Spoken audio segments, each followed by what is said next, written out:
Supreme নির্দেশ, এক ধাক্কায় 26,000 চাকরি বাতিল। চাকরিহারাদের নানা পরামর্শ দিলেন শুভেন্দু অধিকারী। অন্যরকম পরামর্শ সুকান্ত মজুমদারের। পাল্টা কটাক্ষ তৃণমূলের।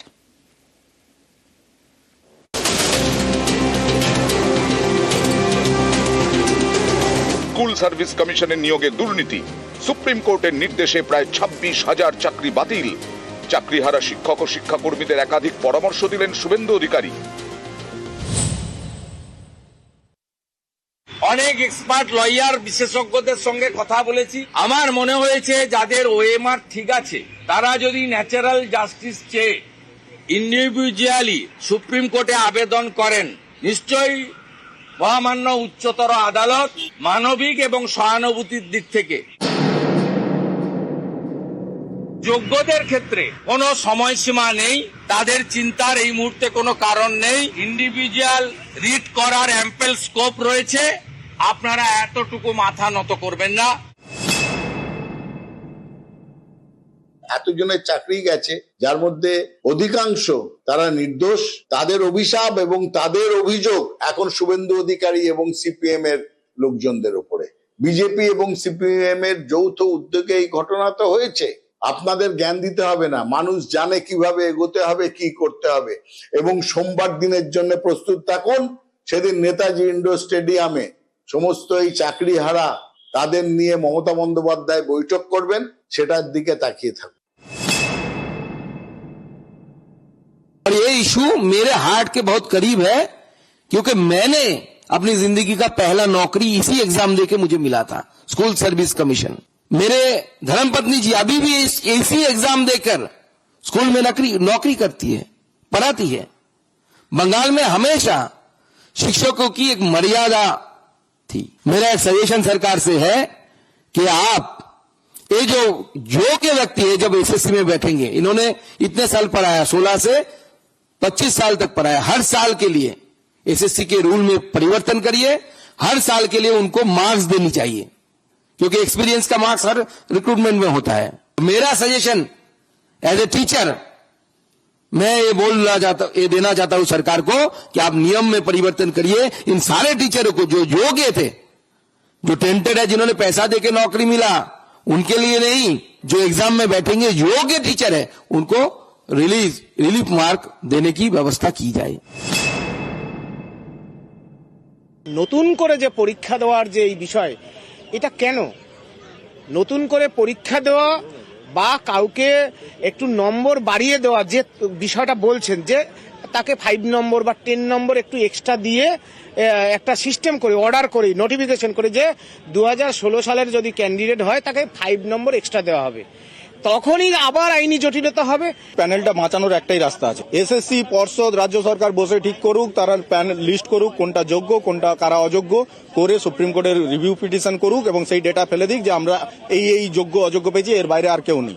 শুধু এইটুকু বলার অপেক্ষা, এইটুকু বললে পুরো যারা যোগ্য ক্যান্ডিডেট, যারা নিজেদের যোগ্যতায় চাকরি পেয়েছিল, তারা বেঁচে যাবে। একটা জিনিসকে তছনছ করার সময় এই বিজেপি, এই সিপিএম, এরা যন্ত্রী, এদের জ্ঞান দেওয়ার কোনো দরকার নেই।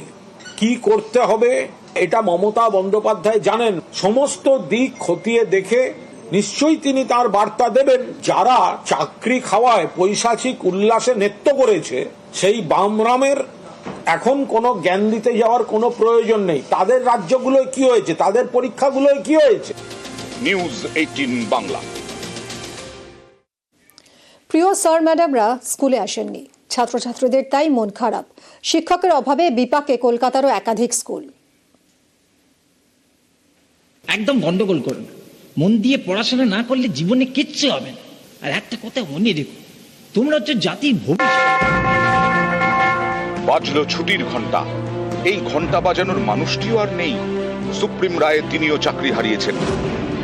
আমরা অথই জলে পড়েছি যাকে বলে, কারণ এই যে গ্রুপ ডি, উনি স্কুলের সমস্ত কাজই উনি করতেন। সবচেয়ে ইম্পর্টেন্ট হচ্ছে আমাদের ফিজিক্স, কেমিস্ট্রি, বায়োলজি 3টে ল্যাব ওই অশিক্ষক কর্মী একাই সামলাতেন। প্রশ্নপত্র সময়ে পৌঁছে দেওয়া, ঘন্টা বাজানো, বিভিন্ন আপনার তো ডে টু ডে কাজ রয়েছে, তো সবগুলোই একদম ব্যাহত হয়ে গেছে একদম হঠাৎ করে। দক্ষিণ কলকাতার যোধপুর পার্ক বয়েজ স্কুল, এই স্কুলে একজনই অশিক্ষক কর্মী। সুপ্রিম রায়ে তার চাকরি গেছে। এখন অশিক্ষক কর্মীর সংখ্যা 0।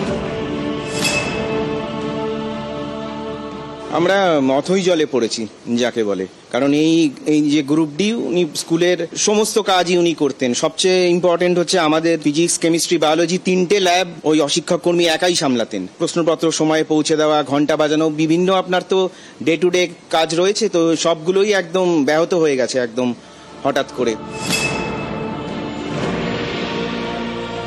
Dumdum Motijheel girls high school, এই স্কুলে চাকরি হারিয়েছেন 2 জন শিক্ষক এবং 2 জন শিক্ষাকর্মী।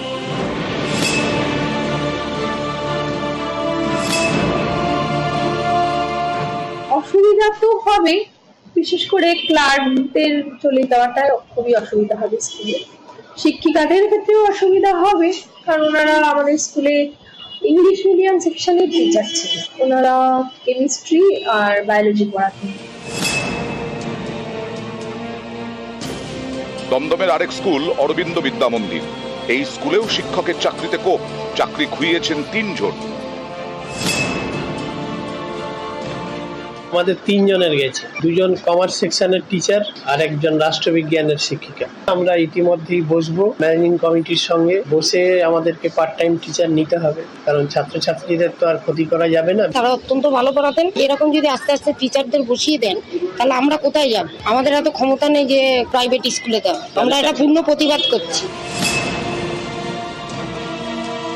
শ্যামবাজারে দ্য পার্ক ইনস্টিটিউশন, এই স্কুলের পথ চলা শুরু 1926-এ। এই স্কুলেরও 2 শিক্ষক চাকরি খুইয়েছেন।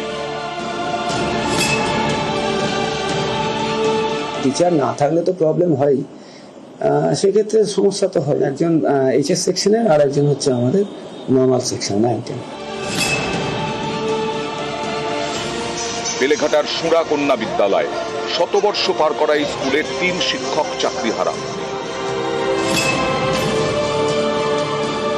একজন তো কম্পিউটার অ্যাপ্লিকেশনের টিচার এবং সিঙ্গেল পোস্ট টিচার, ও চলে গেলে আমার হয় সাবজেক্টটা তুলে দিতে হবে, নইলে আর একজন কন্ট্রাকচুয়াল যদি কাউকে নিয়োগ করা যায়। সেজন্য খুব দিশেহারা এখন, এবং মেয়েরা কিছুটা হলেও সাফার করবে। নিউজ 18 বাংলা। পার্থর ইচ্ছে খুলছে, কসবার ইচ্ছে ফের হচ্ছে ঝকঝকে। সাফসুতরো করা হয়েছে ইচ্ছে অনুষ্ঠান বাড়ি, প্রায় বছর 3 বাদে ফের খোলার প্রস্তুতি নেওয়া হচ্ছে। ভিতরে কাজ করছেন কর্মীরা, চলছে রান্না। ইচ্ছে অনুষ্ঠান বাড়িতে ফের কর্মীদের আনাগোনা।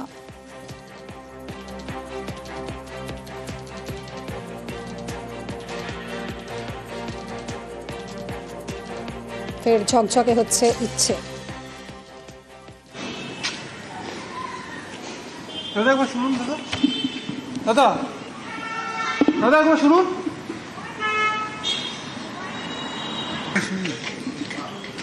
না, কিছু বলতে হবে আপনাকে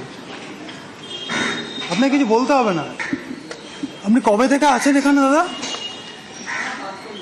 কাজ করেন? কি কাজ? আপনি কতদিন ধরে আছেন? লুকিয়ে পড়ছেন কেন? কি কাজ করছেন ভেতরে? লুকিয়ে পড়ছেন কেন? এখানে শুনুন, লুকিয়ে আছেন কেন?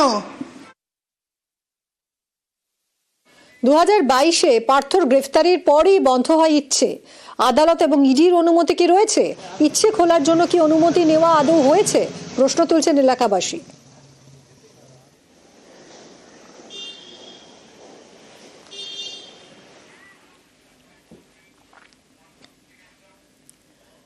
পার্থ চট্টোপাধ্যায় লজ্জা, বিস্ফোরক মন্তব্য ফিরহাদ হাকিমের। বিচারপতির বাড়িতে টাকা উদ্ধারও একইভাবে লজ্জার। চাকরিহারাদের পাশে দাঁড়িয়ে মন্তব্য ফিরহাদের।